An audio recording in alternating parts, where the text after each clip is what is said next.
Okay.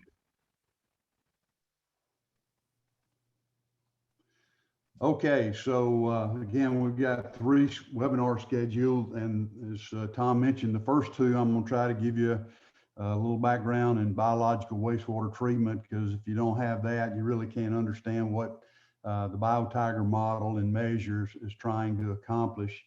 And so again, I've been doing environmental engineering a long time, and I know a little bit about it, but and I know most of you guys are probably mechanical engineers, so I know there's going to be a little bit of a disconnect there. So I'm going to try to bring you along slowly as I can. But as you'll see today, I'm going to lay a lot of information on you, and feel free to ask questions at any time. Just unmute your microphone and jump right in and ask a question, because again, this will go a lot better if we have a good interchange of questions and answers. So today, again, I just titled it Introduction to Biological Wastewater Treatment. And the five parts of the presentation today. Number one, we're going to look at the objectives of biological treatment, then some definitions that are important. The role of the microorganisms, which is they're key to the whole process. You know, we talk about a municipal wastewater treatment plant being a mechanical plant, but that's really a little bit deceiving, because it's all about the bacteria. We got a lot of concrete and steel out there, but the bacteria are what do the work for us. And so it's very important that we understand how we manipulate them to get them to do what we want them to do. We're going to look at activated sludge, which is, I would say, probably 80% of the municipal wastewater treatment plants in the United States are some type of activated sludge. And there are tens of types of activated sludge processes. We're going to focus on the more common ones that you might see if you go do an energy assessment at a municipal wastewater treatment plant.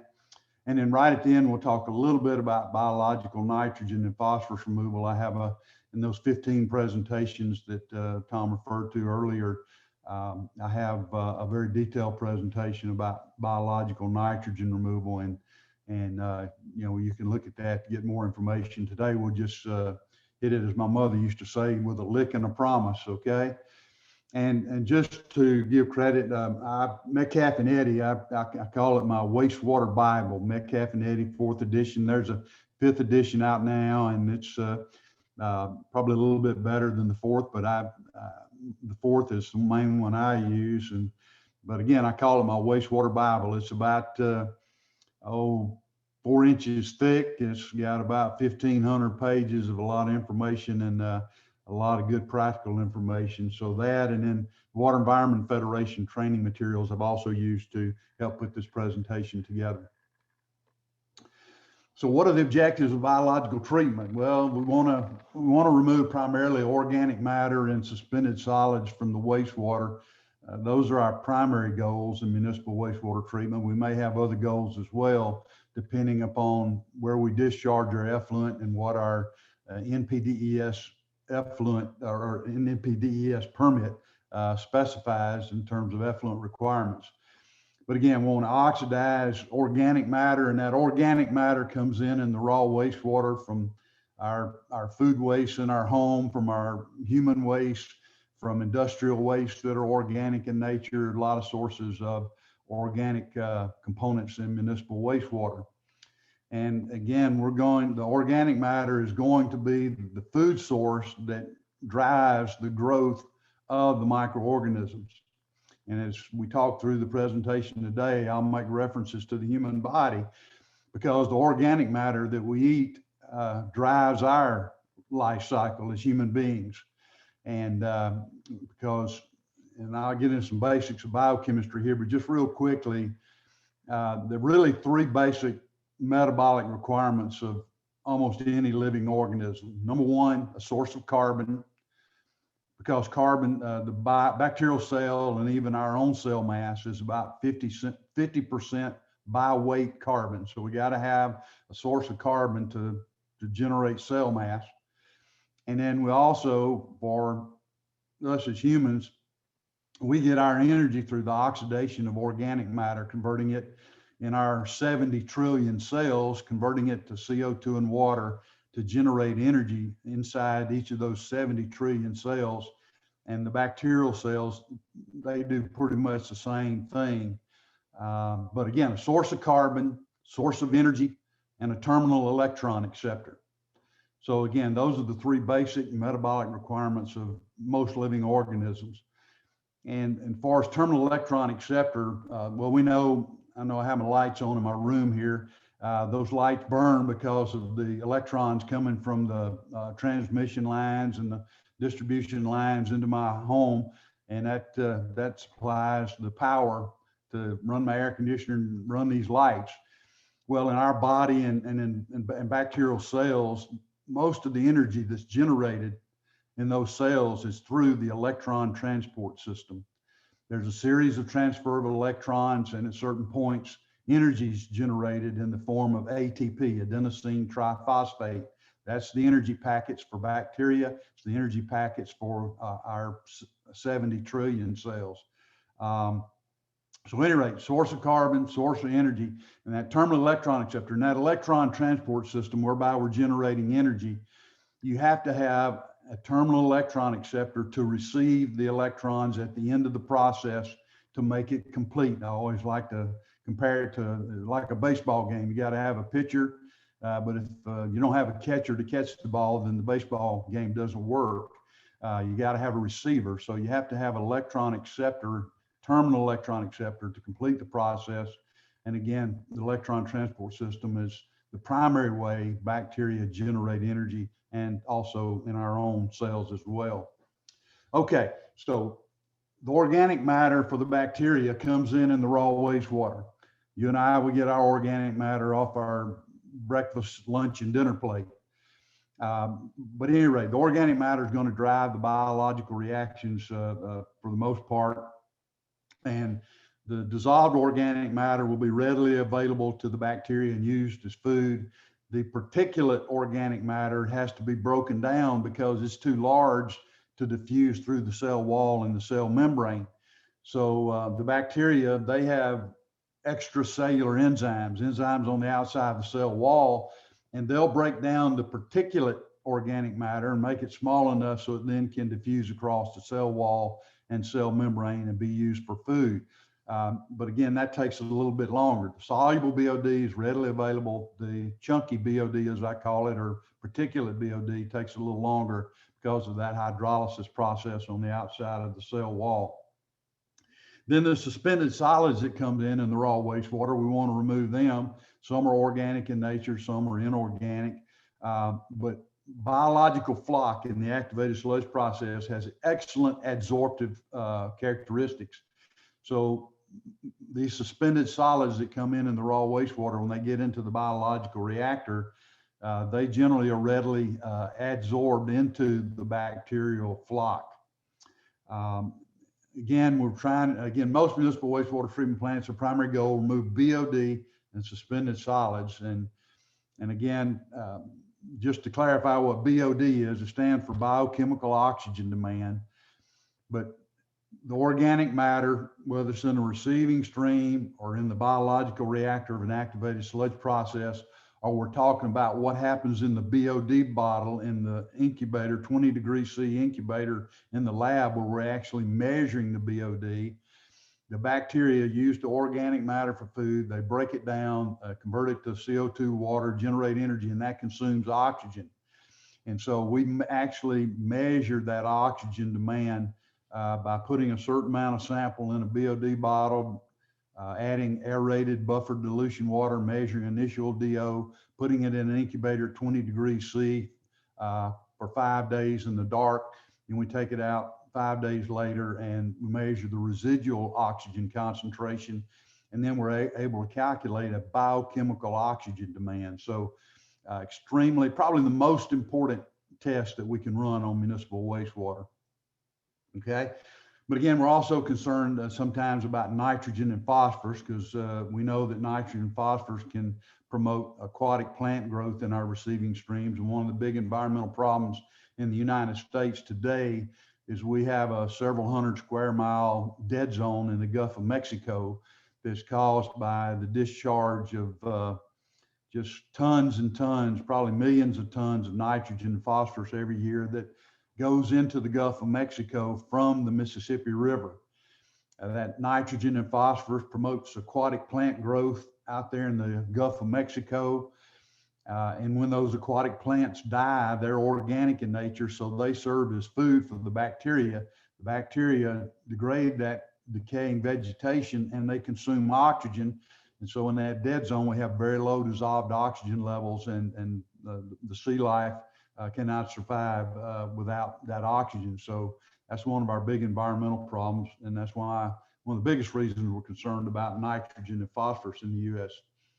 Okay, and then we also occasionally worry about specific trace organic compounds. We have industries, pharmaceutical plants, other industries, petrochemical plants, pulp and paper mills. They may discharge their processed wastewater to a city sewer system, and they may have organics that are potentially toxic, but if they're in low concentrations and below a threshold concentration, generally the bacteria are able, once they're acclimated to that compound, they may be able to break it down and convert it to CO2 and water and other end products. So there's a number of ways that we can remove pollutants biologically. Okay, so in our biological treatment process, all we're doing is just duplicating what Mother Nature does out in the receiving stream. I'm 70, so I vaguely remember the 50s, but I remember the 60s real good. And back during the 50s and 60s, it was not uncommon to get up in the morning, open the paper, and read about a massive fish kill in some stream in Oklahoma or Utah or Florida or Virginia. And most of the time, those fish kills were caused by the discharge of high concentrations of organic matter in untreated raw sewage or high concentrations of organic matter in organic industrial wastewater. And that oxygen demand was exerted in the stream. The bacteria oxidized that organic matter in the stream, used up the available oxygen, the DO went down to zero, and then all the fish went belly up, and we had a massive fish kill. So in the 1950s and 60s, those fish kills that we dealt with routinely in the U.S., they were primarily caused by that phenomenon. Some were caused by toxic constituents discharged from industrial point source dischargers. But by and large, most of those fish kills were caused by the discharge of untreated organic wastewater. So again, what we want to do now is we want to satisfy that oxygen demand in our treatment plant so that when we discharge it into the receiving stream, we protect the oxygen resources in our streams and rivers in the U.S. So we're going to use facilities that we're going to try to manipulate the conditions in those facilities because we want to achieve a desired type of metabolism, and we'll talk more about that later. So basically what it comes down to is we manipulate the conditions in a biological reactor to get the bacteria to do what we need them to do so that we achieve the objectives that we have for our treatment plant. And again, biological treatment is designed to remove compatible pollutants. And the two primary compatible pollutants are BOD and suspended solids, okay? So a municipal wastewater treatment plant or an industrial wastewater treatment plant that's biological that treats organic industrial wastewater is primarily designed to remove BOD and suspended solids. Those are we call them compatible pollutants. Now we have incompatible pollutants, things like phenol, which can be toxic to the bacteria if they're not acclimated, bis-2-ethyl hexylphthalate. But these, again, organic compounds, we consider those incompatible because, again, the plant's not really designed to remove those. But in many cases, again, as I mentioned earlier, if the bacteria become acclimated and they come into our treatment plant at relatively low concentrations, we may be able to biologically degrade them in the treatment process. And then even heavy metals, we don't design a biological treatment plant to remove heavy metals that we primarily come from industrial wastewater sources that discharge to our municipal sewer systems.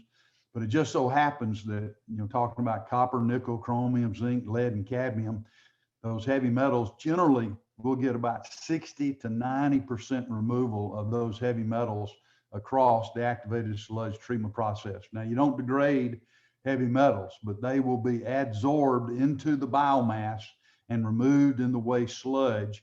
And then that may or may not create problems for us if we're going to land apply the sludge or biosolids that come from the treatment process. All right, there's some critical aspects of biological treatment. Certainly in most biological treatment process, again, the growth limiting substrate is the organic matter, which we'll measure as biochemical oxygen demand, okay? And, but we also, besides the organic matter, the bacteria have to have nutrients. The macronutrients, as I call them, are nitrogen and phosphorus. You and I have to have them as well. We get them in the food that we eat and the liquids we drink. Nitrogen is important in production of amino acids and proteins and producing enzymes that are so important to the living cell. And then the phosphorus is extremely important in energy production inside the living cell. And so those are macronutrients because we need more nitrogen and phosphorus than we do the other nutrients. But we also have the micronutrients, and they're needed as well. We got to have them in our diet, and the bacteria have to have them in the waters because they need those micronutrients. And we're talking, when I say micronutrients, potassium, calcium, sulfur, chloride, molybdenum, cobalt, zinc, copper, iron, manganese, sodium, and so forth. All of those micronutrients are needed in our body as well because they have certain metabolic functions, but they're also needed by the bacteria. Now, in municipal wastewater, we generally have way more nutrients than we need, so it's not an issue. But for certain industrial waste, for example, I'll give you an example of Jack Daniel's distillery in Lynchburg, Tennessee. They make whiskey, as you know, and the BOD5 of raw sewage is medium strength sewage is about 200 milligrams per liter.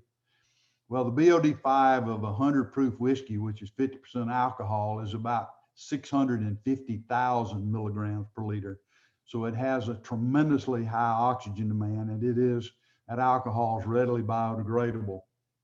So, well, Jack Daniel's, they're smart. They try not to spill too much whiskey into their wastewater, but some of it's going to get in there, and some of the mash and other organic byproducts. So they have a real high BOD. Their raw wastewater BOD may be 5,000 or 10,000 milligrams per liter, and they use pure mountain spring water as their water source, and so the nutrient level in their raw water is really low, and they have a real high BOD concentration. And so they have to add a nutrient supplement to their wastewater every day in order to get good biological treatment in their activated sludge process. But in municipal wastewater, again, generally got plenty of nutrients.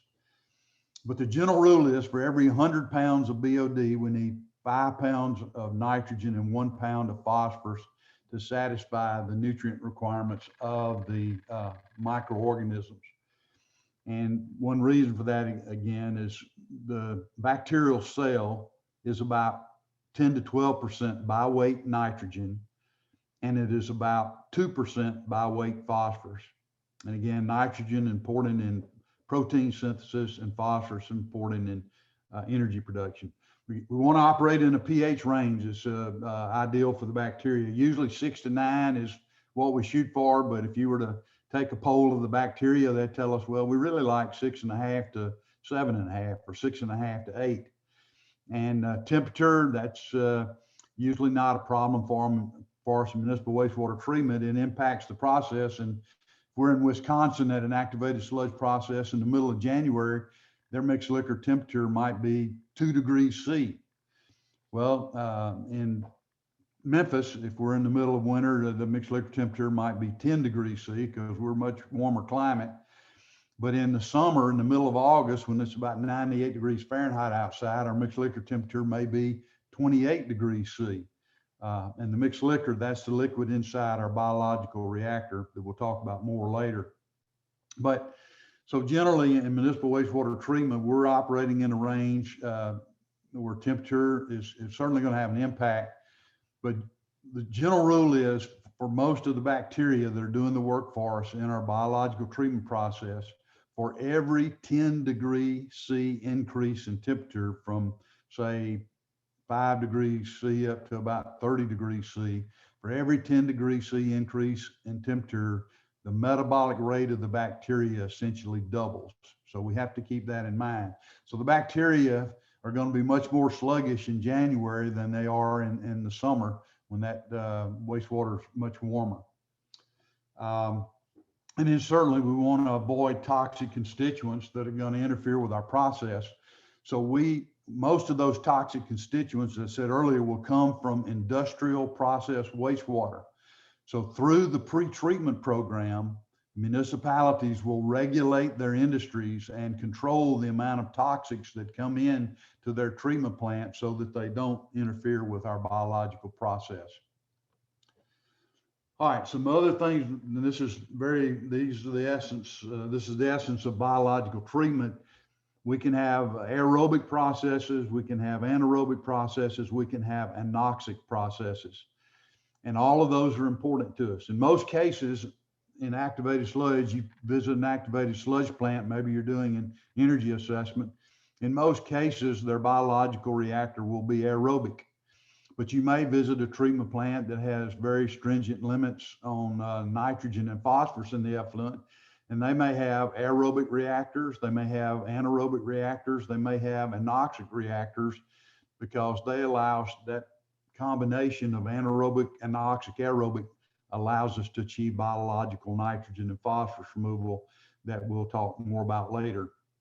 But let me talk a little bit about the bacteria in our treatment process. And of the biomass that's in our activated sludge process, and usually there will be tons and tons and tons of biomass in our biological reactors. Most of the biomass, about 95% of our biomass is bacteria. And most of those bacteria are what we call facultative heterotrophs. Now, heterotroph simply means that they get their carbon in the form of organic carbon. So they're our cousins. You and I, we can't use carbon dioxide as our carbon source. We can quit eating. I say, well, I'm gonna quit eating food and I'm just gonna get me a bottle of CO2 and I'm just gonna slap it on my face and I'm gonna breathe in CO2 and that can be my carbon source. No, we can't use CO2. We're heterotrophs also. We have to have carbon in the form of organic carbon. So most bacteria in nature are facultative heterotrophs. Heterotrophs means they have to have their carbon in the form of organic carbon. Facultative means that they can operate in the aerobic mode, they can operate in the anaerobic mode, they can operate in the anoxic mode. So they are much more flexible than you and I are. You and I are obligate aerobes.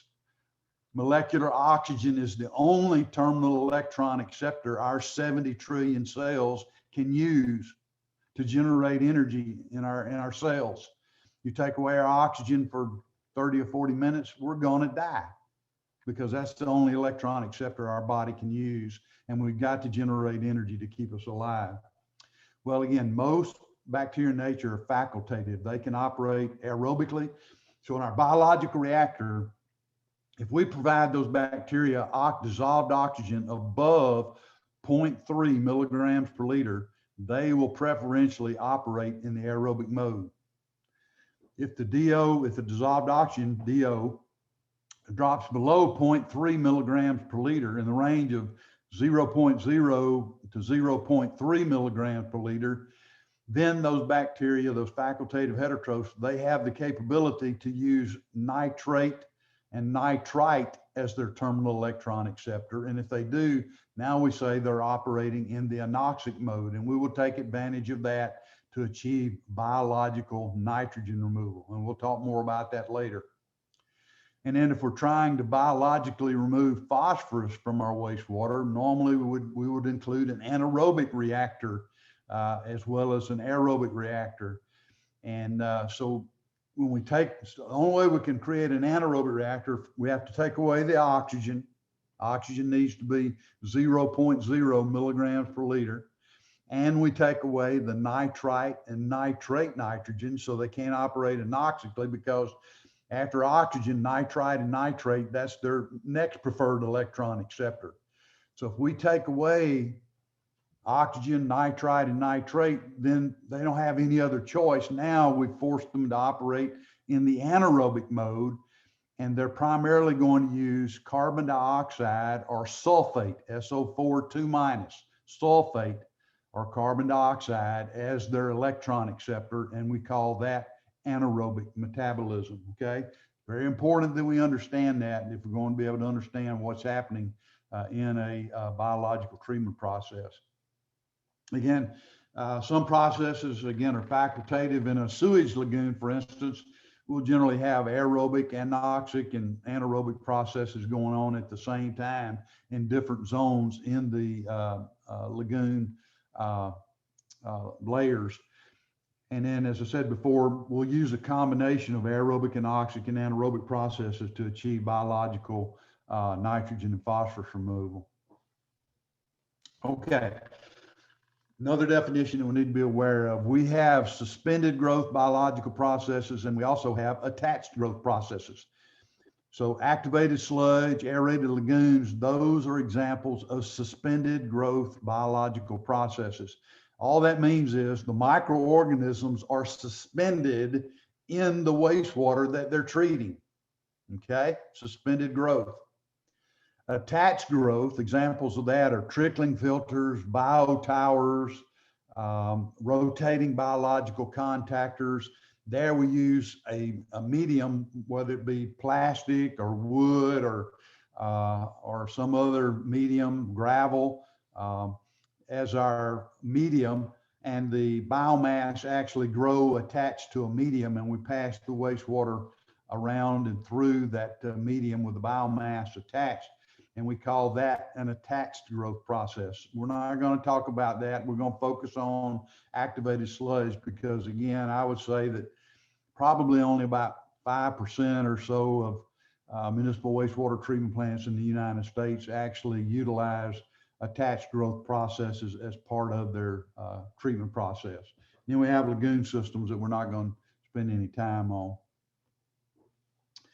Biological nutrient removal, we'll talk a little bit about that at the end today. As we said before, again, NNP promotes the growth of aquatic plants in our receiving streams and reservoirs, which is undesirable. The fancy term for that is eutrophication. And so many municipal wastewater treatment plants today will have limits on total nitrogen, total phosphorus. If I had to make a ballpark guess, I'd say of the municipal wastewater treatment plants in the United States right now, maybe only, I would guess 20 to 30% of them will have limits on total nitrogen and total phosphorus. That's a ballpark guess. But 10 years from now, that's probably going to go up to about 70 to 80%, okay, as EPA and the states implement nitrogen and phosphorus limits in their NPDES permits.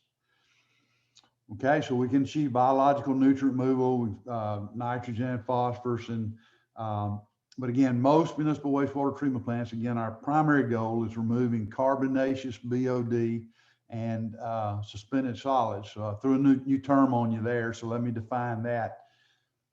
There are two types of BOD. We have carbonaceous BOD and we have nitrogenous BOD. In municipal wastewater, again, we have organic matter and we also have ammonia coming in the raw wastewater, as well as organic nitrogen. Well, the organic matter will be oxidized by these facultative heterotrophs that I mentioned earlier, and also certain could be obligate aerobic bacteria that will oxidize that organic matter to carbon dioxide and water to generate energy to keep them alive. That is called the exertion of CBOD. It is the oxidation of organic matter, and that consumes oxygen. So that's usually our primary goal in municipal wastewater treatment activated sludge, to remove the CBOD. But we may also be required to remove nitrogenous BOD. We also call it nitrification. So nitrification is a two-step biological process where a different type of bacteria, they're autotrophs, and I'll come back to that in a moment, But the nitrifying bacteria, they will oxidize ammonia first to nitrite nitrogen, which is NO2 minus 1. And then the nitrite nitrogen will be oxidized to NO3 minus 1. That's called nitrate nitrogen. That process is called biological nitrification. And again, we got ammonia and raw wastewater, so potentially we're going to have nitrification occur in the activated sludge process. And so we have to take that in consideration. So when we convert ammonia to nitrite and to nitrate, for every pound of ammonia that gets converted to nitrate, theoretically or biochemically, that requires 4.57 pounds of oxygen to do that. So the oxidation of ammonia to nitrite and to nitrate exerts a significant oxygen demand. Now, typically, if we're an activated sludge process and we're removing CBOD and NBOD, ballpark, about 2/3 of our oxygen demand will be as a result of the oxidation of organic matter, or CBOD. About 1/3 of the oxygen demand will be NBOD and be the result of the oxidation of ammonia to nitrate nitrogen. And so we have a treatment plant. If we're nitrifying, that means we're converting ammonia to nitrate. That is simply nitrogen conversion. That is not nitrogen removal. All we're doing is converting ammonia nitrogen to nitrate nitrogen. We're not removing it. We're just converting it to a more acceptable form. So why do I say that? Well, ammonia is a bad actor. Ammonia is very toxic to fish and aquatic life at low concentrations and can cause fish kills in our receiving stream. Ammonia exerts a very large oxygen demand, as we talked about. So it exerts, if it's discharged in the stream, it will exert an oxygen demand in the stream. And ammonia promotes aquatic plant growth. So I always say, like baseball, there are 3 strikes against ammonia. It's a bad actor: toxicity, oxygen demand, eutrophication. Well, nitrate, it is not toxic, as far as we know, to fish and aquatic life. It's the highest oxidized form of nitrogen, so it doesn't exert an oxygen demand, but it will promote aquatic plant growth. So we'd much rather discharge nitrate nitrogen to our stream than ammonia nitrogen. So some plants may just have an ammonia limit and they may only have to nitrify. But if we have a total nitrogen limit and then when we have to meet it, then we may also have to denitrify. And by denitrification, that way we're able to actually remove the nitrogen from the wastewater. And we'll talk more about how to do that later. But in an anoxic reactor, the bacteria will use the nitrate as the terminal electron acceptor. Again, nitrate is NO3. They'll strip the oxygen off the nitrate, and the nitrate will be converted to nitrogen gas. That's biological denitrification. Nitrogen gas is not very soluble in water, so it will bubble out of solution and go up into the atmosphere. Well, that's great because the air is about what, 79%, 78% nitrogen, something like that. The air is mostly nitrogen, so that's not a problem. So that's how we achieve biological nitrogen removal. All right, let me stop for a minute. Are there any questions at this point that anybody would like to ask? I know I've covered a lot of material already. Larry, I did not see anything in the chat box yet. Okay, so we want to go ahead. All right. Okay, feel free to jump in, unmute your microphone, and ask me a question at any time. I'll be glad to entertain questions. Okay, some other definitions that are important. Stabilization, we normally use that term to describe what we do to our waste sludge coming out of the activated sludge process. We want to biologically stabilize it, because when that sludge comes out, it's got a lot of organic matter in it, and if we just put it on the ground, it's going to decay and create odors and attract birds and flies and other vectors that are undesirable. So one of the things we want to do when we treat sludge is we want to stabilize that sludge, remove those, oxidize that organic matter to reduce its putrescible characteristics, if you will, and minimize its vector attraction potential. And so when we say stabilize, when we biologically stabilize the sludge, we usually either do that through aerobic or anaerobic digestion of the sludge. And then another term we'll use is substrate. For instance, in most activated sludge processes, the growth limiting substrate is the carbonaceous BOD concentration in the raw wastewater. Okay. But if we're talking about nitrification, if we're treating a landfill leachate that may be fairly low in carbonaceous BOD, but may have 1,000 milligrams per liter of ammonia nitrogen in it, then our activated sludge process, the primary substrate may be the ammonia nitrogen. So the growth limiting substrate will drive primarily the biological reactions in our process. All right, this is a really, really important equation. This equation that you see in the middle of that slide, that's what's keeping you alive right now. Okay. And what I've actually done is I've actually combined what I call the synthesis reaction with the energy reaction in one equation. All right. Remember, basic metabolic requirements of the living cell: source of carbon, source of energy, terminal electron acceptor. Okay, that's all embodied in this equation.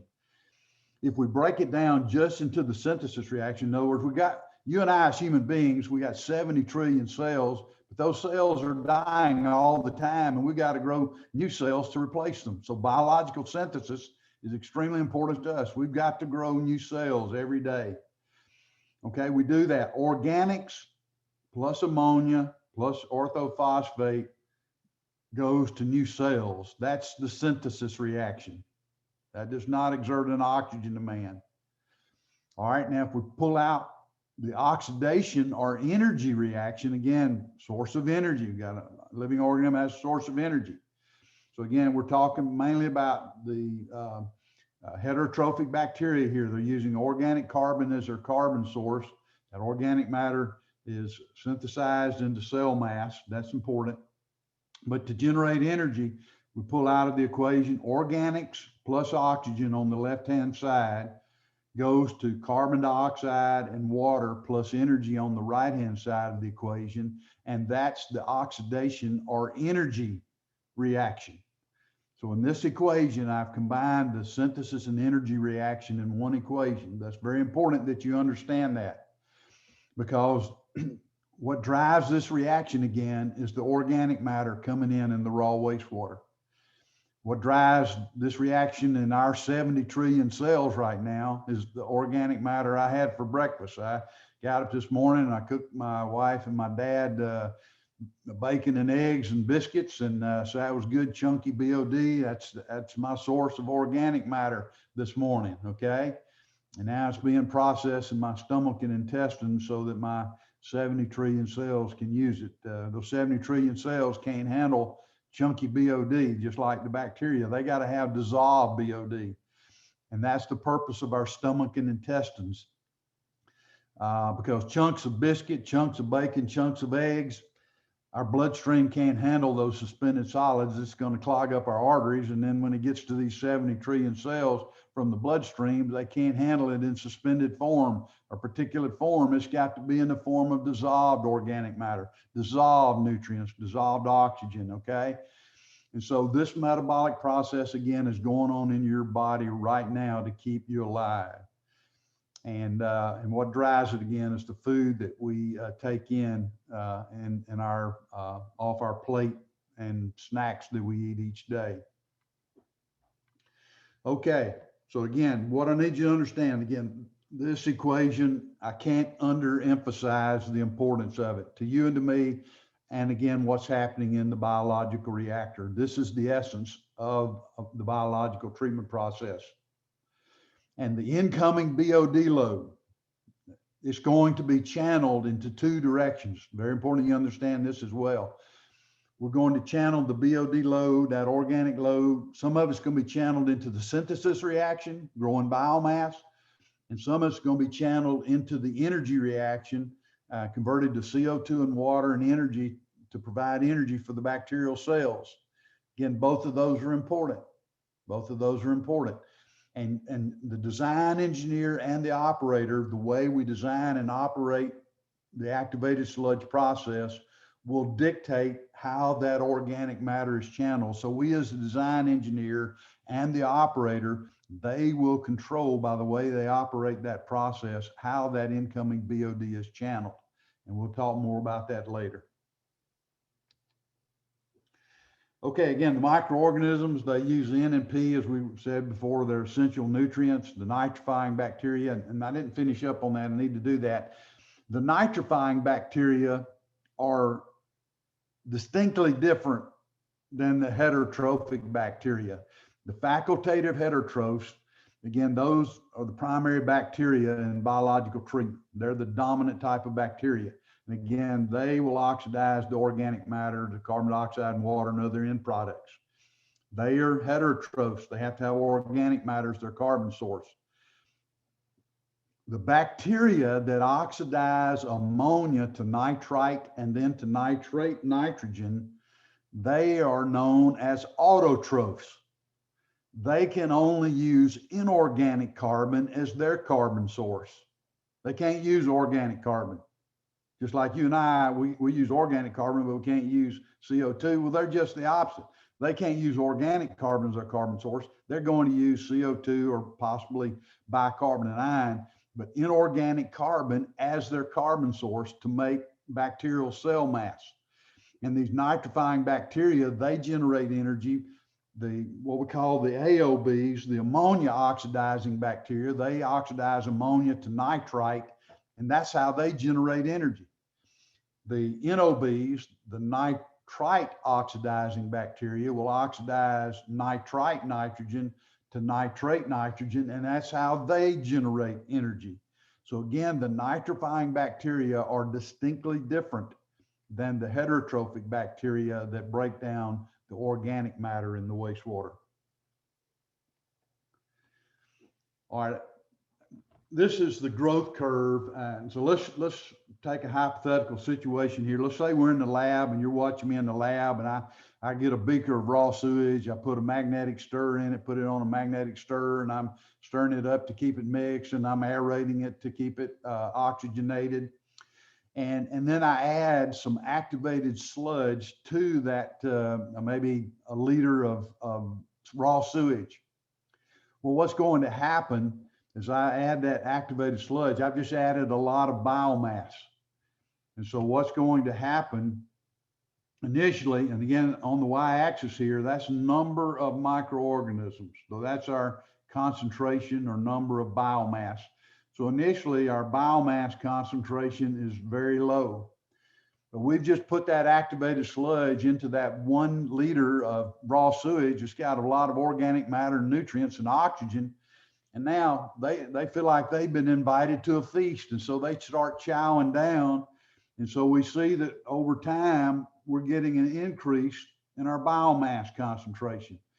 And you see it's a rather significant increase. This is known as the exponential growth portion of the biological growth curve.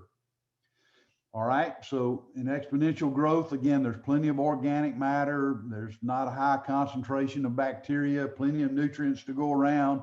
And kind of like us sitting down for a Thanksgiving dinner, it's been prepared for 20 people, and then 2 of us show up. Well, we got a lot of food to eat. We're going to chow down. Well, that's what they're doing. Okay, so in the exponential growth phase, everything is ideal for biological growth, and they're dramatically increasing in numbers. Then what we see after a while, the growth rate, which is the slope of the curve, the growth rate begins to fall off. The maximum growth rate is probably about right here. That's our steepest slope on that curve there. But then we get to this point and we see that the growth rate, that slope is beginning to drop off. So now we're getting to get some overcrowding of biomass. The food is becoming depleted. And so the biological growth begins to tail off. And so we call it the declining growth phase. And so The food is becoming depleted. Again, conditions are a little bit different, and now the bacteria aren't growing as fast, and so that's the declining growth phase. Now, if we continue to aerate that sample of sewage with that biomass we put in there, and the biomass concentration has increased dramatically, as we continue to aerate it, by the time we get to this point right here, most of the available organic substrate has been removed. There's no more food to speak of. It's basically gone. I've got my plate of food for supper, and I look down, and everything that my wife put on the plate or I put on the plate, it's all gone. There's none left. Okay, so I either quit eating or go back and get seconds. Well, in this case, the organic matter is gone. The bacteria, they still want to stay alive. So the food's gone. What do? Well, they shift over into endogenous respiration. What that means is they have stored protoplasm, and because there's no food to take in now, they began to oxidize their own stored organic material to generate energy to keep them alive. You and I will do the same thing if we go on a diet. We say, well, I want to lose some weight. I weigh 235. I wish I weighed about 175 like I did when I started college about 50 years ago. But those were the good old days. But if I want to lose weight, I'm going to limit my organic intake, my food intake. I'm going to exercise more. And so I'm going to drive these 70 trillion cells in my body more into endogenous respiration. And I'm going to start burning up some of this stored protoplasm, stored fat in my body, and converting to CO2 and water to generate energy. And then I'm going to begin to lose weight because I've made endogenous respiration more important by limiting my intake. So as we go into the third phase, again, exponential growth, the conditions are ideal for biological growth. Declining growth, not as ideal. The growth rate falls off. Get into endogenous decay, the food is essentially depleted, and the microorganisms, again, they're primarily relying on endogenous respiration to generate energy. They're oxidizing their own stored protoplasm to generate energy to keep themselves alive. Now, why did I show you this curve? It's extremely important because in the activated sludge process, we can operate anywhere on this growth curve we want to operate at.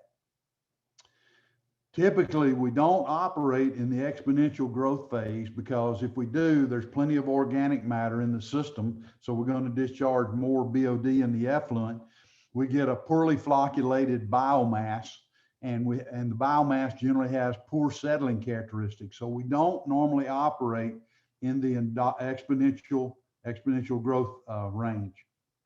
So an activated sludge normally will operate somewhere in the declining growth range over into even the endogenous decay range. So again, as a design engineer and the operator, we will determine where on this growth curve we will operate, and where on this growth curve we operate depends on what we're trying to accomplish in our biological treatment process. Now, a little bit again about our biomass. As I said before, usually we'll have thousands and thousands of pounds of biomass in our biological reactors. So in other words, if we evaporate all the water in our biological reactors, we're generally going to be left with tons of dry biomass on the bottom of the reactor, okay? So we got generally tons and tons of biomass in our biological reactor, depending on how large our treatment plant is. Now, most of the suspended solids in the biological reactor is biomass. Okay, there will be some inert organic material, inert inorganic material, and we'll have active biomass, we'll have inactive biomass, and then we'll have what I call cell debris or bug bones. Okay, so the suspended solids that are in the biological reactor, we usually refer to that as our biomass, but in essence, it's active biomass, inactive biomass, bug bones or cell debris, which is left over after complete endogenous respiration, inert organic matter, and inert inorganic matter. So that's what makes up our solids. Now, of the biomass, as you see in this curve here, the yellow curve represents the bacteria. And I know this may not be scaled properly here, but about 95% of our biomass is bacteria. They're our primary workhorses in biological treatment. All of these other organisms, Sarcodina, phytoflagellates, zooflagellates, free-swimming ciliates, stalk ciliates, those are known as protozoa. Those are our higher organisms. And then the rotifers, they're a type of metazoan. That's again, it's a microscopic animal, and it's one of our metazoans that we see in activated sludge. So about 95% of our biomass will be bacteria. They're our primary workhorses. But the protozoa and rotifers, the metazoans, they're also important. Why are they important? Well, they feed on the bacteria and help maintain a healthy population of bacteria in our activated sludge reactors. Also, the protozoa and the rotifers, they'll feed on chunky BOD. They generally have a digestive system, and they'll feed on the chunky BOD and digest it similar to the way you and I use our stomach and intestines to digest the food that you and I take in. But this is important because, again, if we're talking about the growth curve that we saw earlier, again, this is the initial part of that growth curve on the previous slide. Then and right in here will be exponential growth. Right in here will be declining growth, and then out in this range will be an endogenous decay phase, okay? So again, we can operate anywhere on this growth curve we want to, depending on what we're trying to accomplish. And as I tell operators, one of the key tools that we have is to look under our microscope each day and to determine the distribution of these different types of microorganisms, because looking at the distribution of the organisms tells us a lot about our process. So that's just one of our operating tools. Operators don't use their microscopes enough because there's a lot of good information there. All right, so let's talk a little bit activated sludge here. Again, it's a biological treatment process. It can be a continuous flow or batch. Activated sludge was developed about 1913, 1914, almost simultaneously in Massachusetts and in England. And what they did, as I mentioned earlier, when I took a 1 liter sample of sewage, inoculated it with some biomass, and actually to achieve complete oxidation of that organic matter probably would take about 30 to 40 days. So the folks in Massachusetts that were doing research, and ones who were doing research in England with treatment of wastewater, they said, well, let's do that. And so after 30 or 40 days, let's save our biomass and let's do it again. So they saved their biomass and started with the biomass they had, and they did it again, and they found out, well, we could get complete oxidation in about 20 days. So they saved that, did it again, and kept doing that, and they realized that if they got the biomass concentration up to the desired range, they could get complete biological oxidation in 4 to 8 hours. That was the initiation of the activated sludge process. The first treatment plants were built in England and the northeastern United States in the 1920s. And again, we've come a long way in the last 100 years. But initially, they wanted to use batch activated sludge, where you do it in a batch reactor, you bring in sewage, you aerate it, you settle it, and then you settle the biomass, and then you decant the treated wastewater. But 100 years ago, they didn't have a good way to decant their biological batch reactor. So they scrapped that and just went with continuous flow systems. Well, about 30 years ago, we realized with our modern technology and all the tools we have available, our SCADA systems and the equipment that we can use. We use decanters now, and we have capability. So we started using batch activated sludge called sequencing batch reactors. So we can either do it continuous flow or on a batch basis.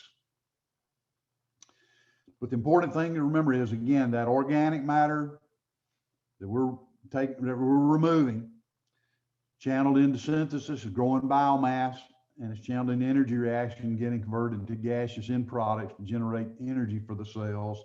But we're growing biomass. So we have to be able to settle the biomass from the treated wastewater in order to produce a good quality effluent. Because if we just take what's coming out of our biological reactor and just send that out to the receiving stream, well, we're still discharging a heck of a lot of suspended solids and BOD to the receiving stream. The BOD will not be the organic matter that was in the raw wastewater, but it'll be all the biomass being discharged into the stream, and through endogenous respiration again, that's going to exert quite an oxygen demand. So if we're going to produce a high quality effluent, we've got to have some way to remove the biomass from our treated wastewater. And we generally do that with a secondary clarifier or secondary settling tank. Okay, what are our basic process components? Initially, influent pretreatment. Now we'll show you a complete treatment process in just a moment, but pretreatment in most municipal wastewater treatment plants will consist of screening and grit removal. In screening, what we're trying to do is remove rags, 2x4s, bricks, small tree branches, what have you, large solids that could cause damage to the equipment in the treatment process. So we'll use screens typically to screen those large materials out of the wastewater so they don't damage equipment downstream. As we come out of the screen, we remove most of our large solids, but the wastewater still has some sand in it. It'll have pieces of glass from broken glasses that we wash down our sink, and maybe broken glass in industrial process wastewater, sand, pieces of broken glass, pieces of bone that we discharge down our disposal or come from meat processing plants. We'll have tiny pieces of bone. Well, sand, pieces of glass, pieces of bone are very abrasive to mechanical equipment. So we'll go through a grit chamber to try to remove most of that grit so that we don't send all that abrasive material into our treatment plant, destroying plant equipment. And an analogy would be having a fuel pump and a fuel filter in our engine and our automobile. Purpose of that fuel filter is to filter out the sand and other abrasive materials that can get in our oil. We filter that out with our oil filter because we don't want it to damage our engine. So the analogy there, I hope makes sense to you. So we use a grit chamber again to remove those highly abrasive solids, and we call that preliminary treatment, screening and grit removal primarily. Now we may have primary sedimentation where we try to remove some of the BOD and suspended solids simply by settling solids. Activated sludge may or may not have primary sedimentation ahead of it. Just depends on the type of activated sludge we're using. Then we go into aeration basin. That's where biological metabolism takes place. Secondary clarifiers where we settle our biomass. The return activated sludge, that's how we maintain our biomass inventory. And the waste activated sludge, that's how we control the activated sludge process. Okay, so what we have here, I'm showing you the whole. Larry, Yes. it's about 11:04 a.m. East time. You know, at some point, do you want to give us a break? You want to take a break? Okay. I guess. That sounds good. Take about a 10-minute break? Yeah, I guess we can get, either, we can get back at 11:10 or something. Okay, Yeah. or it's about a 7-minute break. Okay, great.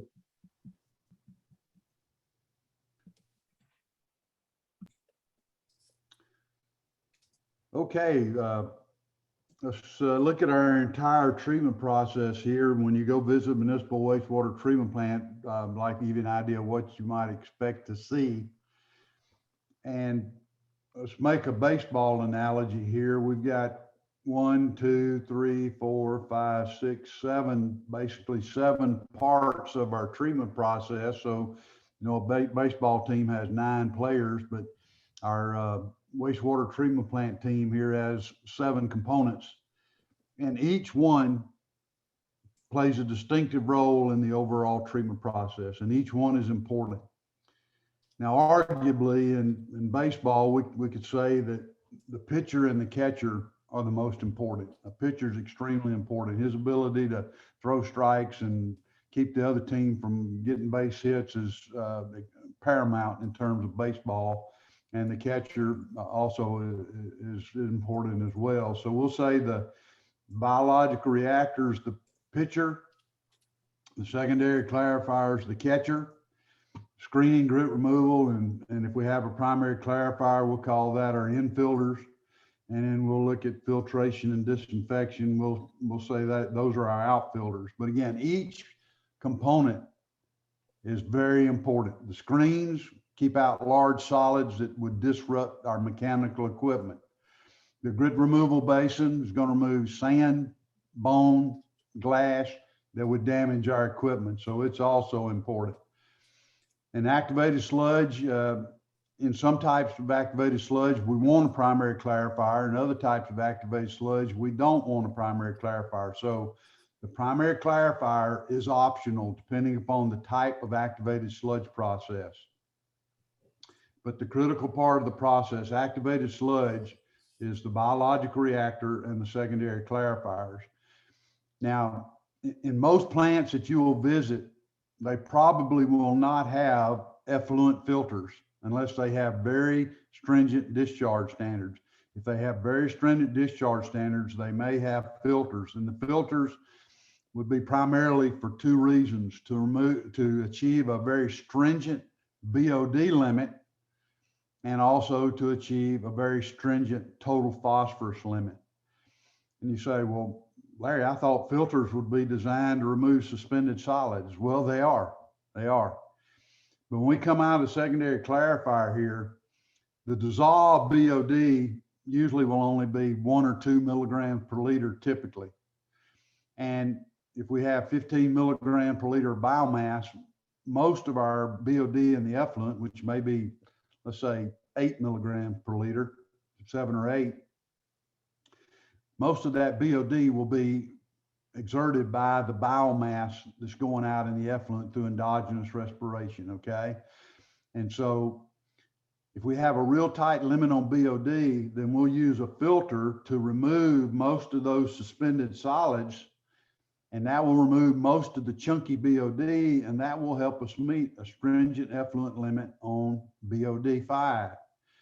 Or if we have a stringent limit on total phosphorus, when we get to this point, we may have very little dissolved phosphorus, but because of the suspended solids, and that's the suspended solids may be, let's say, 1 or 2% by weight phosphorus. So we may need to remove those suspended solids to remove suspended phosphorus to meet a tight effluent limit on phosphorus, okay? And then obviously the disinfection system, that's to destroy pathogenic organisms before we discharge the effluent into the receiving stream. But we're going to focus on activated sludge, the biological reactors, and the secondary clarifiers. Here you have a picture of a biological reactor. This fairly long and narrow reactor, so it's it's closer to a plug flow reactor than it is a completely mixed reactor. And because it's fairly long and narrow, and we see that we have a diffused aeration system. We'll have blowers, either positive displacement or more likely centrifugal blowers that are blowing air through the piping system and through diffusers near the bottom of the basin. And that air is for two purposes: to supply oxygen to the biomass, and also to keep the biomass in suspension and intimately mixed with the organics and nutrients in the raw wastewater. Another type of aerator we can use is a surface aerator. And here's an activated sludge reactor that has a slow speed surface aerator. So this motor is probably turning at 1700 RPM, operates through a gear reducer. And this blade down here that's churning the wastewater up and providing aeration, it may be only turning at about 70 or 80 RPM, slow speed surface aerator, and generally fairly efficient aerator as well. Show you this diagram to help you understand when you visit a treatment plant. Hopefully you're not going to see one biological reactor, you're going to see several for redundancy. Hopefully you're not going to see one final clarifier, you're going to see several final clarifiers. But again, it's important that hydraulically we control the flow. So as we come to this splitter box right here, we want 50% of the influent flow and return sludge to go to this reactor and 50% going to this reactor. We don't want 30% going here, 70% going here. If it is, we got a problem and we need to fix that. Then as we come out of the two biological reactors, we go to another splitter box, and then hopefully 1/3 of the flow from the reactors goes to this clarifier, 1/3 goes here, and 1/3 goes to this one, so that we have fairly uniform distribution to our treatment tanks. Very important. All right. I guess I mentioned this term mixed liquor before, but the contents of our biological reactor, we refer to that as the mixed liquor, okay? And in the mixed liquor, we have suspended solids, and we also have volatile suspended solids. When we run suspended solids, we'll take a sample and we'll filter it through a glass fiber filter that has an effective retention of about 1.2 microns. So the solids that pass through that 1.2 micron opening filter will be your dissolved and colloidal solids. But suspended solids, in my definition, are greater than about 1 micron in size. So we will actually retain the suspended solids. So we'll dry that, we'll pre-weigh that pad, and then we'll filter a certain amount of wastewater through it, and we'll put it in a 103-degree oven for about an hour and dry it, and then we'll re-weigh it, and that will allow us to calculate our suspended solids. Well, if we want to run the volatile suspended solids, we'll take that pad with the solids on it, and we'll put it in a 550-degree muffle furnace, and we'll actually burn off the organic compounds. And so those organic compounds that are burned off in the muffle furnace, those are known as volatile suspended solids. So when we take that pad out of the muffle furnace, all that's left is some black solids, and that's basically your inorganic solids or fixed suspended solids. So, but the mixed liquor volatile suspended solids, again, that's a measure of our organic suspended solids in our biological reactor. And as shown here, that's a pretty good indicator of our biomass concentration. Now, when you go to visit a treatment plant, and again, you've talked to the operator about his activated sludge process, one of the questions you're going to need to ask him is, how do you control your process? What do you use as your primary control parameter?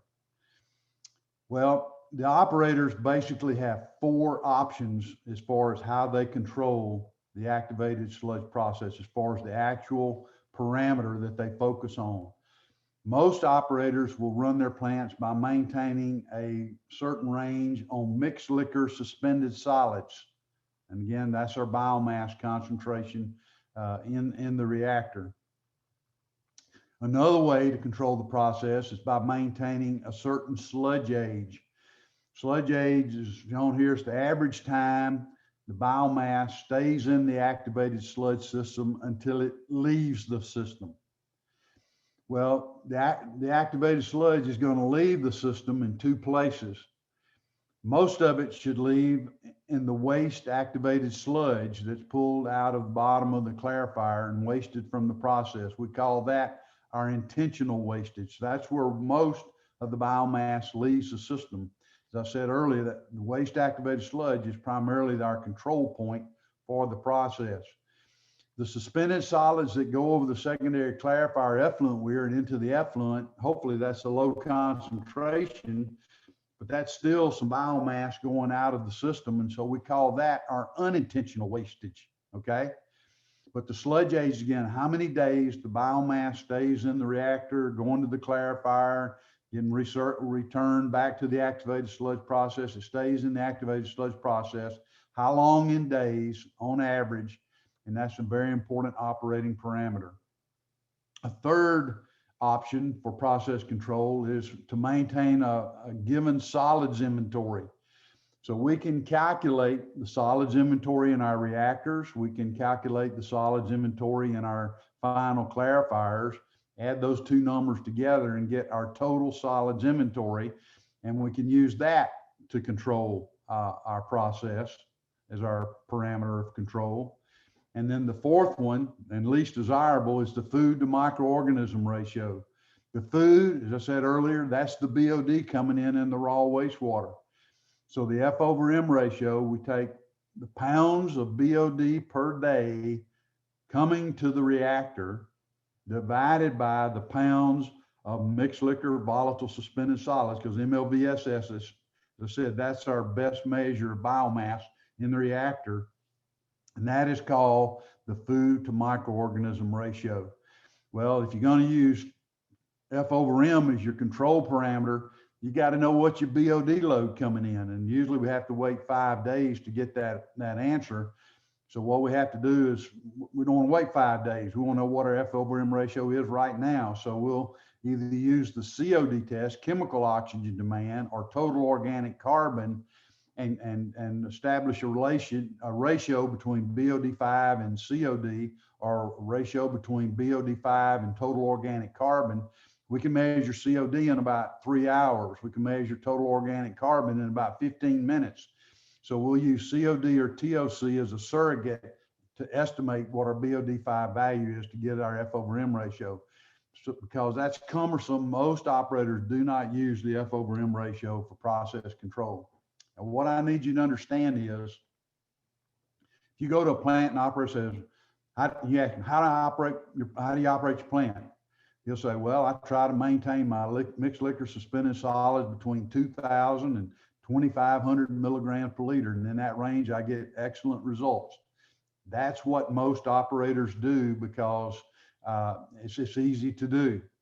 Some operators, and I prefer using the sludge age as the operating parameter, because I feel like sludge age tells you more about what the process is doing. And then some will use solids inventory, but the vast majority are going to use mixed liquor suspended solids as their process control parameter. And what I need you to understand is, operator can use any one of these four he wants to control the process. They're all good. So, and we talk about some have more advantages than others. It doesn't matter which one, the one that the operator is most comfortable with. But what you've got to realize is, if they say, okay, well, I'm going to maintain my sludge age between 10 and 15 days. Well, and that's his operating parameter, that's fine. Well, whether or not he calculates the other three parameters, MLSS, solids inventory, F over M, whether he calculates them or not, by maintaining that sludge age between 10 and 15 days, he automatically sets the other three parameters. So choose whichever one you want to, but the way you're going to manipulate that parameter is by how much sludge you waste from the process. You're going to control the solids leaving the system, and that's how you control each of these four parameters. Hey, Larry, we got a question from Jim regarding this four control options. I guess his question is, are those four options listed 1 to 4 and best to worst practice? I guess what you said is they are equally good, right? Yeah, each of these four, they're equally good. Right. And so what the operator wants to do, he wants to choose the one that he's most comfortable with. Okay.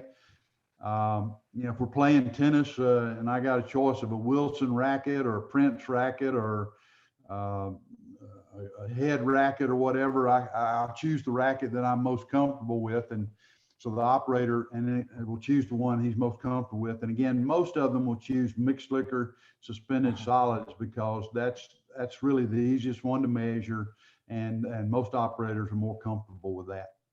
Okay, so they have the same value, but I guess the food to microorganism ratio, you said you have to wait a certain amount of time to get the numbers. Right. To really know if you got to know your organic loading on your reactor to be able to calculate that, and that's going to take extra effort. So really, number 4 is the least preferred method to control the process, but you can do that. But most operators are not going to use F over M ratio, but you could. Okay. All right. Good deal. Thanks. Good question. Thank you. Thank you, Jim. Yeah. All right, on the left, we have a picture of a biological reactor. And what I want to point out is, typically, if activated sludge is working well, we're going to have a nice chocolate brown color, nice chocolate brown color. a little bit of foam. So the amount of foam that you see here is not unusual. It's not unusual at all. We'll generally have a little bit of light brown foam. And if you smell it, which is important, I always tell operators, we got our operating parameters that we need to gather data on, but we also need to use our eyes, our ears, and our nose to smell, look, and listen to our plant to get a good feel on how well it's operating. But typically it'll have a musty type odor. And then what you see on the right is a picture of what we look at under the microscope. We want to look at our microorganisms. So all of this right here, that's thousands and thousands and thousands of bacterial cells clumped together. These things right here, that's probably a filamentous bacteria. Again, we want a little bit of filaments in our mixed liquor because they provide a backbone for the good flock forming cells to attach to. And the analogy there is the human body. If you and I didn't have a skeleton to hang all this biomass on, we'd just be a clump of organic matter laying on the floor. The skeleton is important. So a little bit of filaments in our mixed liquor is good because it provides a backbone for the biomass to attach to. But if we get too many filamentous bacteria in our activated sludge reactor, then it may adversely impact settleability and create problem for us, and we'll have to deal with that. Okay, here's our process. Just give you a little bit of feel again as we bring our raw wastewater into the biological reactor. Our return sludge, our biomass is pulled from the bottom of the clarifier. Most of it goes back to the aeration tank. So let me give you a feel, and then we'll waste activated sludge. Typically our waste activated sludge will come off right here. All right, so let's say our raw wastewater flow rate is 1 million gallons a day, okay?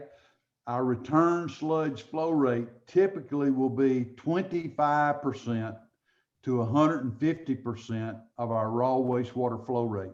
So if our flow rate coming in the reactor is 1 million gallons a day, our screened degraded wastewater flow of 1 MGD, then the return sludge flow rate typically will be between 0.25 million gallons a day and 1.5 million gallons a day.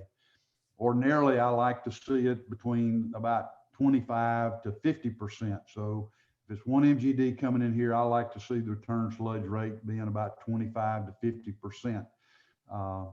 But at any rate, the waste sludge flow rate generally will only be about 0.5% to 3% of the raw wastewater flow rate. So again, very important you understand that. The return activated sludge flow rate is much, much higher than the waste sludge flow rate. This rate is about 25 to 150% of the raw wastewater flow rate. The waste activated sludge flow rate is about 0.5% to 3% of the raw wastewater flow rate. Again, I can't overemphasize the importance of the secondary clarifier. We have to be able to settle the biomass. Now that's a little bit of a challenge because we know the specific gravity of water is 1.0. Well, the specific gravity of biomass is 1.05. It's not a big difference. So our biomass settles somewhat slowly, that's to be expected, but it will settle under the influence of gravity and usually produce a good quality effluent. But again, what happens in the aeration tank? Sometimes we focus too much on that, but it's an integral process. The aeration tank and the secondary clarifier, they're both important. If we can't settle the biomass well, and we have too many suspended solids going out in the effluent, then we're going to have a poor quality effluent, and that's a problem, okay? So the settleability of the biomass is extremely important. You've got to be able to separate it from the treated water in order to produce a good effluent quality. All right, now we're going to talk about the different types of activated sludge processes. Again, the more common types. Again, there are a lot more than what I'm going to cover here in the next 30 minutes, but we'll hit the more common ones.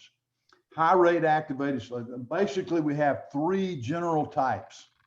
We have high rate activated sludge, We have conventional activated sludge, and we have low rate activated sludge. You may not see this in the textbooks nowadays, and this goes back to my study at Mississippi State back in the 1970s and early 1980s when I was getting my doctorate degree, but I still like to use that terminology. Normally, we don't use high rate activated sludge because in high rate activated sludge, we're basically operating, going back to that growth curve I showed you earlier, would basically be operating in the exponential growth phase of the growth curve.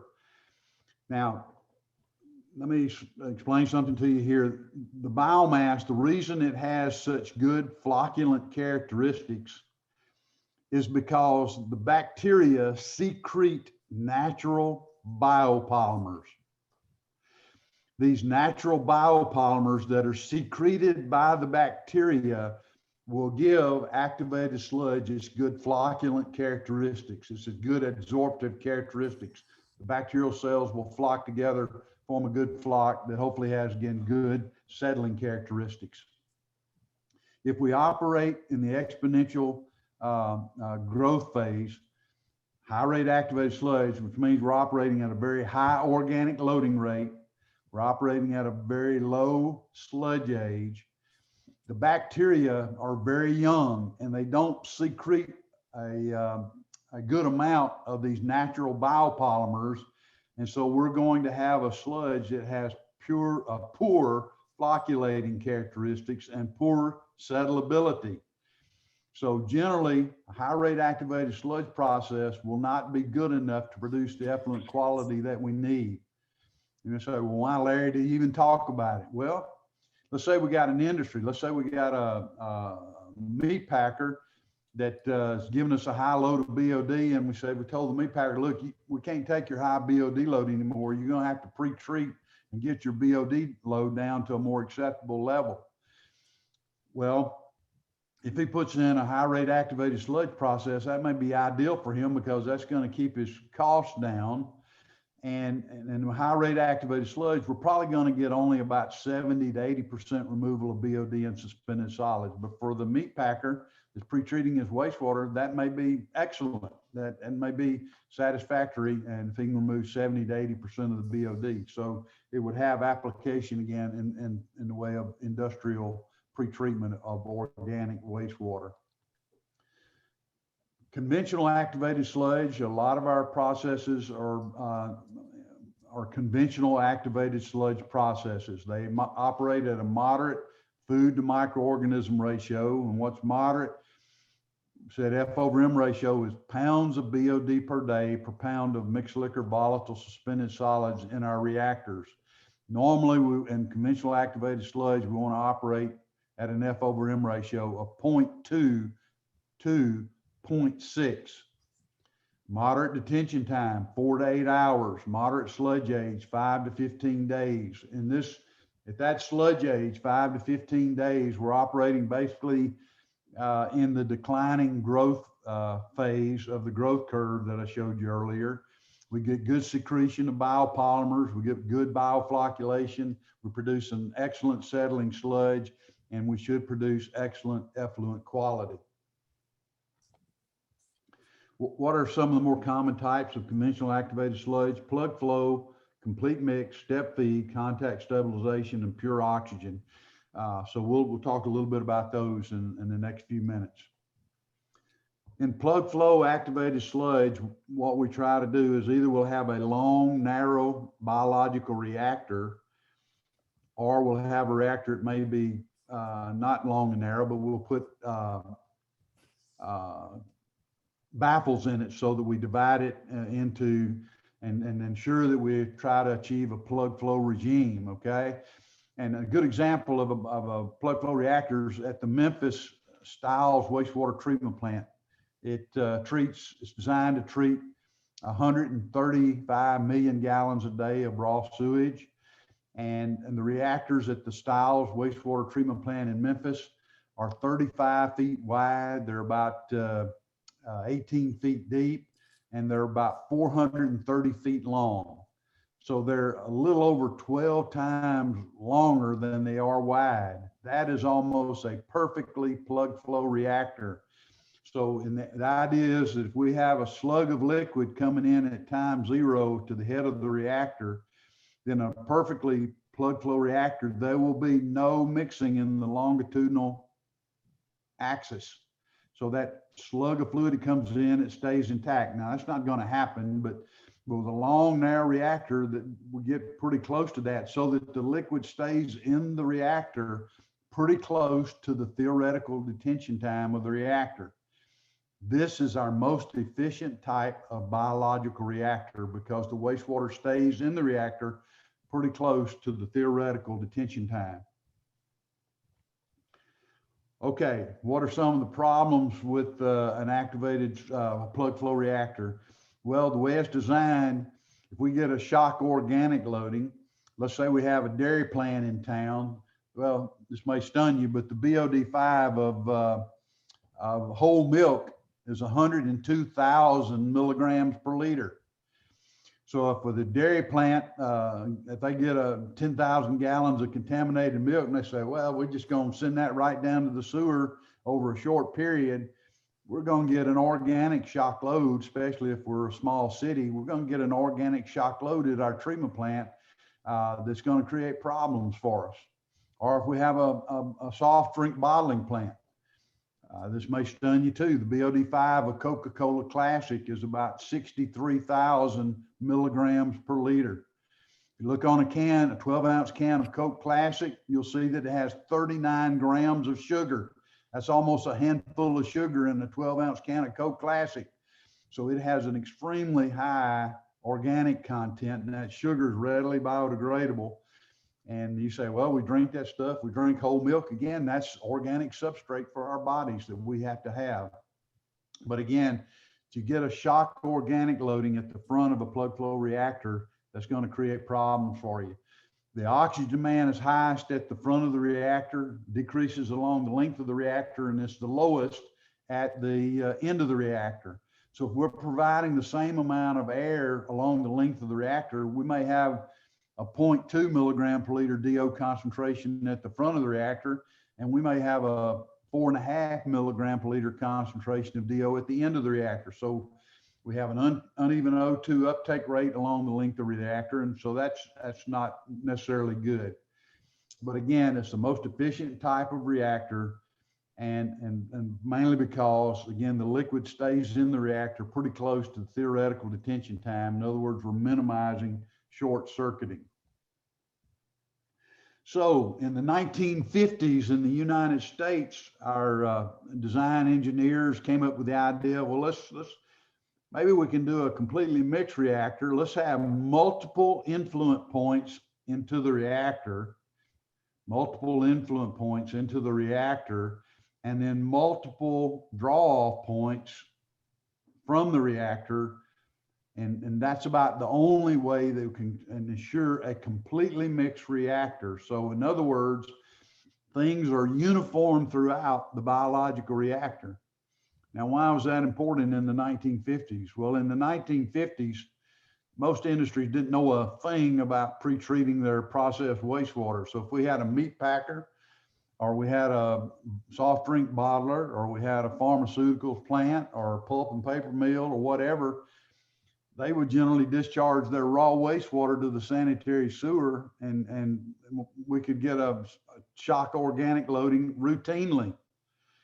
And so the complete mix activated sludge process was primarily to develop to handle those shock loadings, because we got a shock organic loading, say small city, and we have a dairy plant and they've spilled 10,000 gallons of milk and sent it to us. Then that incoming organic load, which is extremely high, is going to get almost instantaneously distributed throughout the reactor. And so that helps us deal with shock loadings better. And then we also have uniform conditions throughout the reactor. So again, developed in the 1950s, complete mix activated sludge, again, helps us handle shock loads. It provides uniform conditions throughout the reactor. There's a uniform uptake rate, oxygen uptake rate throughout the reactor. But But there's some drawbacks. Some of that liquid, if let's say the theoretical detention time in that complete mixed reactor is 6 hours, well, some of that liquid may exit the reactor in 10 minutes. There's going to be quite a bit of short circuiting. And so that makes it a less efficient type of reactor. The liquid doesn't stay in there. Most of the liquid may not stay in there, or some of the liquid is not going to stay in there close to the theoretical detention time. So it's not as efficient as a plug flow reactor. And a complete mixed reactor is more susceptible to filamentous bulking. That's where we get a lot of these filamentous bacteria and causes our sludge not to settle well. Another process, step feed activated sludge. This was developed in New York City in the 1930s. And what they did there, they said, hey, we deal with these organic shock loads with industry. So what we'll do, let's take and distribute our influent along the length of the reactor. So what they did, the influent comes in here. The first 1/4 of the flow goes into this first compartment. The second 1/4 of the flow comes into the second compartment. The third 1/4 of the flow goes in the third compartment, and the last 1/4 of the flow goes in the fourth compartment. So what they were doing in effect was trying to even out the organic loading along the length of the biological reactor. Again, developed in New York City in the 1930s, and again, primarily to handle shock organic load from industrial sources. Now, just brief comments about the step feed activated sludge process. It's the most flexible type activated sludge process that we have. We can operate it in the step feed mode, which is 1/4 of the influent here, 1/4 here, 1/4 there, 1/4 here. That's the step feed mode, and that may work well for us. But if we want to, we can operate it in the plug flow mode. So to do that, we just simply put all of the influent right here. Now we're operating in the plug flow mode with these baffles. The liquid stays in there pretty close to the theoretical detention time. Now we have a plug flow reactor. Or if we want to, we can take all of the influent and put it in right here in the fourth compartment. And if we do that, we're basically operating as contact stabilization activated sludge. So just hold that thought. I'll describe that process in just a moment. So what does step feed do for us? It helps even out the oxygen demand, gives us flexibility. We can operate it in 3 different modes. We can carry a high solids inventory, and we can operate it at a slightly higher organic loading. If we go into that last zone, put all the influent into the last zone, again, we'll be operating as a contact stabilization plant. You might say, why would we want to do that? Well, unfortunately, in our sewer systems, all sewer systems have defects, leaky manholes, broken joints, cracked pipes. So when we get a storm event, we're going to have storm water that gets into the sewer system. We don't want it in there. We call that inflow. Infiltration is groundwater that seeps into the sewer when we have high groundwater table around the sewer pipe. So I, infiltration and inflow, we don't want that in our sewer system, but unfortunately every sewer system gets it. But let's say we're a 5 MGD plant, and on an average day when it's not raining, we get about 3 million gallons a day coming in. When we get a huge storm event, let's say we get a 2-inch rainfall over a 24-hour period. Well, that next day, instead of our flow being 3 MGD, it may be 10 or 12 MGD. So if we get 12 MGD the next day, we got 3 MGD of raw sewage and 9 MGD of stormwater. We don't want it, but we get it, and we have to deal with it. So if that happens, the best way to handle that, to keep from washing most of our biomass out to the secondary clarifier, we'll divert that 12 MGD, all of it right here, and we'll probably send most of the biomass in this fourth compartment on to the clarifier, but we'll preserve our biomass in these first 3 compartments.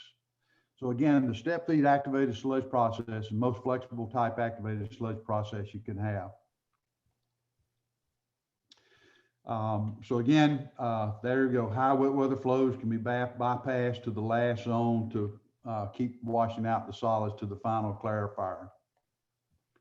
All right, here's the activated sludge process. I talked about, the contact stabilization activated sludge process. This is what we have at the Stiles wastewater treatment plant in Memphis. It's designed, it has about, there are 6 or 8 contact reactors, and there are 6 or 8 reaeration reactors. Okay, how does it work? Well, the screened and degraded influent, assuming, and with contact stabilization, we may or may not use primary clarifiers. At the Stiles treatment plant in Memphis, we do not have primary clarifiers. So we go through screens, grit removal, and then into our contact reactors. In our contact reactor, we only design it for about a half hour to 1 hour hydraulic detention time. Again, as I said earlier, in conventional activated sludge, normally in the reactor, we want a detention time of 4 to 8 hours. You say, my goodness, Larry, with a detention time of only 30 minutes to an hour, can we get good treatment of the wastewater? You can. Here's what happens. As I said before, the dissolved organic matter readily diffuses across the cell wall and the cell membrane and gets broken down by the bacteria. Okay, so that takes place within the first 30, 45 minutes of being in the biological reactor. So we can take care of our dissolved BOD fairly quickly. And so what happens is the particulate or chunky BOD, it gets adsorbed into the biomass. It's not degraded yet. So in this short detention time, maybe 30, 45 minutes or an hour, remove the dissolved BOD and adsorb the chunky BOD into the biomass. Then we go to the final clarifier. Soluble BOD has been removed. The chunky BOD has been adsorbed into the biomass. So we still produce a fairly high quality effluent.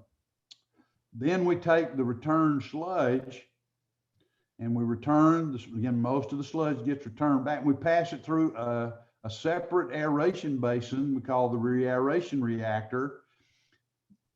And it's, again, so we pass the return sludge through this additional reactor. And now we'll have about a 4 to 8 hour hydraulic detention time for the return sludge flow. And what happens in the reaeration reactor, we have hydrolysis of that chunky BOD on the outside of the cell wall. It gets broken down and solubilized like our stomach and intestines do for us for chunky BOD. And then it will be absorbed into or passed through into the bacterial cells, be used for food and biologically degraded within the reaeration reactor. So this is known as the contact stabilization process. We move primarily dissolved organic matter here and adsorb the suspended organic matter. And here the suspended organic matter is degraded, solubilized, and further degraded inside the bacterial cell in the reaeration reactor. Now, what's the main advantage of contact stabilization activated sludge? It's the most cost-effective process you can build. That's why we built it for Memphis. It's a 135 MGD design built in 1975. And they built it for about $50 million. Well, if you built it now, it'd probably be more like $400 million. Okay, maybe $500 million. Back then, it was about 50 million. Reason it's so cost effective, again, we're designing this basin maybe for about a 45-minute detention time. These reactors can be relatively small, okay? Then we go into the clarifier and take return sludge, and you say, well, Larry, you're providing a 4 to 8 hour hydraulic detention time here. Well, if our return sludge flow, let's say it's 35%, let's say we're treating 10 MGD, 10 MGD into here and roughly 10 MGD into the effluent. And if we're returning at 30%, then this will be 3 MGD. So as we size this reactor, it's designed for maybe a 6 hour detention time, but only for a 3 MGD flow rate. So the total amount of tankage is much less for this type of process. So we need less concrete and steel And so it's really the most cost-effective type activated sludge process you can have. Some comments about contact stabilization. Again, very good removal, dissolved BOD in the contact reactor. The chunky organics are adsorbed in the contact reactor and degraded in the stabilization or re-aeration reactor. Very cost effective. If we have to meet a stringent ammonia nitrogen limit, we don't want this process because of that short detention time in the contact reactor. We're not going to get very good nitrification, the conversion of ammonia to nitrate. And it's also susceptible to hydraulic shock loading because of, again, the short detention time in the contact reactor. Another type of activated sludge is pure oxygen activated sludge. Not used very much because this is the most expensive type activated sludge process you can build. I'm very familiar with the Moccasin Bend wastewater treatment plant in Chattanooga. I give them operating advice. Every day they send me their operating data and I look at it every morning about 5 o'clock, and then I'm an early riser and if I see something I don't like, I'll say, hey, we need to do this, we need to do that to the process to make it work better. And I helped them solve a problem about 18 years ago, and that worked out well. And so I've been kind of a long distance operator advisor for them for the last 18 years. But it's a pure oxygen activated sludge facility designed to treat 130 million gallons a day of raw municipal wastewater. What's the difference? Well, biological reactor, we have aerators or mixers, and usually it's separated into compartments. In this pure oxygen reactor, we got 3 compartments. So what we do, instead of providing air to provide the oxygen transfer, now what we do is we'll usually, like to do it, Moccasin Bend plant in Chattanooga, they have an oxygen production facility and they generate pure oxygen. So they send pure 100% oxygen gas into the heads. These are covered reactors. And they send pure oxygen into the headspace of the reactors. These aerators are churning, and with pure oxygen being in the headspace, we're going to have a very high oxygen concentration in the mixed liquor. Now, most of the time in a aerobic activated sludge reactor, we like to keep our dissolved oxygen concentration between about 1 and 2 milligrams per liter, and we generally get good results. Well, in a pure oxygen reactor, we'll typically have 5 to 15 milligrams per liter of dissolved oxygen because we're using pure oxygen as our oxygen source. And for that reason, we can use a short detention time in the reactor. We can also operate at a much higher biomass concentration. Again, it's a costly process, and the reason Chattanooga chose it because the footprint that they had to build a treatment plant was small.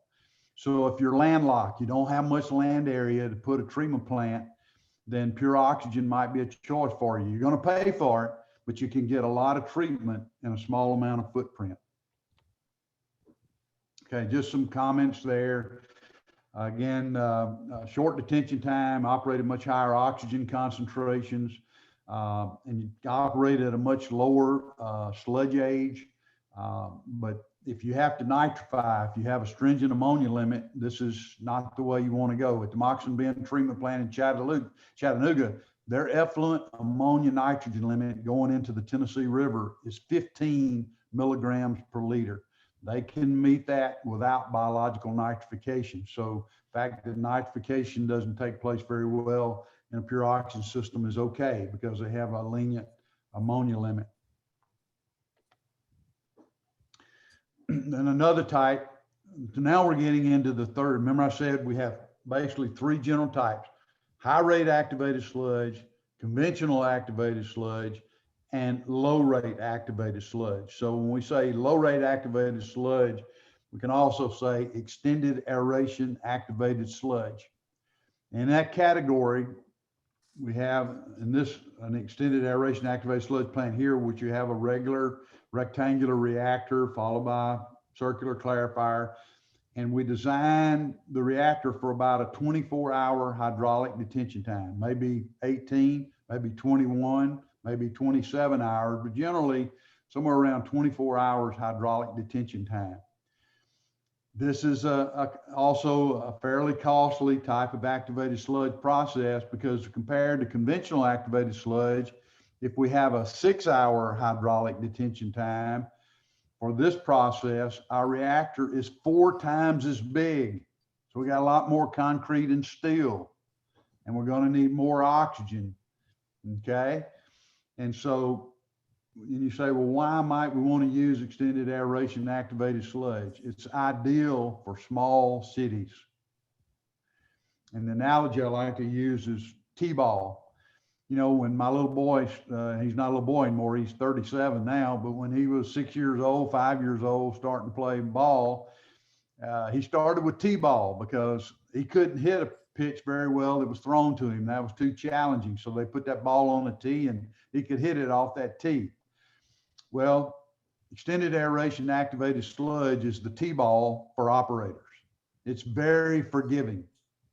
It's got really, you have to work hard to mess up an extended aeration activated sludge process. I don't want to, be derogatory of those operators, but again, at small treatment plants, it's more challenging for us to hire highly competent operators, but generally we can do that, but it's a little more challenging.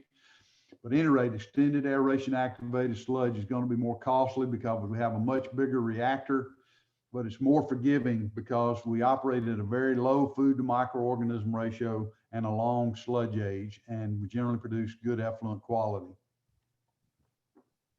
So excellent BOD removal efficiency. The bioflocculation is not quite as good as it is for conventional activated sludge, because now we're operating at about a 20 to 30 day sludge age. Now we're operating in the endogenous portion of the growth curve that I showed you earlier. Food has become limiting. Some of the cells are dying because they can't get enough food. And when they die, the bacterial cells break apart and they form what we call a pinpoint flock, and they don't settle quite as well. So what we have to do when we use extended aeration activated sludge, we have to be much more conservative in the design of our secondary clarifier, because the biomass doesn't settle as well. So we make our clarifiers twice as big in surface area to overcome the poor settling quality of the activated sludge. So we got an aeration tank for extended air that's 4 times as big roughly as in a conventional plant. And then our secondary clarifiers are twice as big. So it's going to cost more money for us. But again, it gives more forgiveness and is a little easier to operate because it operates at a low F/m, a longer sludge age. And then in the extended aeration activated sludge, we're going to get CBOD removal and NBOD removal. So we're going to produce a higher quality effluent. An oxidation ditch is just another type of extended aeration activated sludge process. We have a racetrack channel, and we'll either have horizontal rotor aerators, or we can have fixed vertical aerators that provide horizontal movement of the mixed liquor through the channel. And again, the oxidation ditch is just a different type of extended aeration activated sludge process. And then again, batch activated sludge, and we'll wrap it up with this. Sequencing batch reactors are popular now, especially for small to medium sized towns. I'm talking about flows from maybe 1 million gallon a day up to about, say 10 million gallons a day. Again, it's another type of extended aeration activated sludge process. It's just that we do it in the batch mode. We have a reactor. We bring the wastewater in during the fill mode. It has 5 steps. We have a fill mode. We bring the raw wastewater in, fill the reactor. Then we stop the influent flow rate and we put it in the react mode and we provide aeration and go through the react phase. Then we turn off our air and allow the biomass to settle within our batch reactor. After the biomass settles, then we'll use our fancy decanter and decant the clear liquid off the top. Maybe about 30% of the volume of the reactor will be decanted and sent out into the effluent. And we'll go through an idle phase, and then we repeat the process. The advantage of an SBR, again, they give us excellent effluent quality, but we have the advantage is we don't need a secondary clarifier, and we don't have return activated sludge pumping. So there's about a 10 to 15% cost savings when we use a sequencing batch reactor. All right, I had a few more slides, but it's time to stop. So I'll end there. And I probably should have left some time for questions. Do we want to wrap it up, or have we got some questions real quick? Larry, right now, I did not see any new questions in our chat box. I guess we can, give people a few minutes so that people can talk freely. They can unmute themselves and to ask you questions. So we have maybe a few minutes for questions. Yeah, and let's see if thanks, anyone will ask you questions. Okay, yeah, I hope so. But again, I've laid a lot on you. I know it's a lot to digest in 1-2 hour setting. So again, you'll have availability to go back and look at this again. But again, what I've tried to do is give you a quick and dirty exposure to activated sludge and biological treatment. So then when you go out and visit a municipal wastewater treatment plant, you kind of know what you're looking at. And if you're there to save them energy, we'll talk about that next time. And then how we use our measure tool, we'll cover that in the third webinar. But any pressing questions? Maybe not a question, but just a thank you for making things clear. I've been on 3 or 4 of these treatment plant visits in the last couple of years and got somewhat of a better understanding of what they're doing and why things are designed certain ways and throughputs and all that type of stuff. I'm kind of interested to kind of think back of all the ones I've been on and kind of figure out what they were doing when I didn't know that in the past. So it's all valuable stuff. Thanks, Larry. Okay, Jim, thank you for those comments. And again, one of the first things you want to ask them when you get there is, what type of activated sludge process do you have? Are you complete mix, plug flow, contact stabilization, step feed, SBR, oxidation ditch? Because again, that should be your first question, and then you can go from there. Okay, good, thanks. Great, thank you.